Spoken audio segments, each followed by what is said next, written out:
دوستو آج ہم بات کریں گے حافظ قرآن قیدی کے لیے سزا معافی کا قانون۔ اگر کوئی قیدی اپنی قید کے دوران قرآن حفظ کر لیتا ہے تو وہ جو اس کو سزا میں معافی ہو سکتی ہے اس کا ہم ذکر کر رہے ہیں۔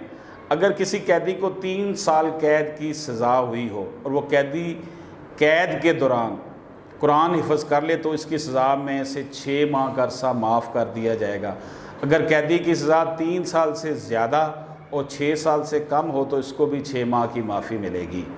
اگر قیدی کی سزا 6 سال سے زیادہ اور 12 سال سے کم ہو تو قرآن حفظ کرنے کی صورت میں اس کی 1 سال کی سزا معاف کر دی جائے گی۔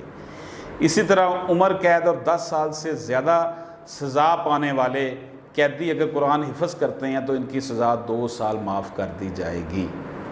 یہ Pakistan prisoners rules 1978 rules 215 clause F ہے، جس کے تحت آپ کو بتایا گیا ہے کہ اگر کسی قیدی کو 3 سال قید ہوئی ہو اور وہ دوران قید قرآن مجید حفظ کر لیتا ہے تو اس کی سزا میں سے 6 ماہ کا عرصہ معاف کر دیا جائے گا۔ اگر قیدی کی سزا 3 سال سے زیادہ ہو 6 سال سے کم ہو اسے بھی 6 ماہ کی جو ہے وہ معافی مل جائے گی۔ اسی طرح اگر قیدی کی سزا 6 سال سے زیادہ اور 12 سال سے کم ہے تو اسے 1 سال اس کی سزا معاف ہو جائے گی۔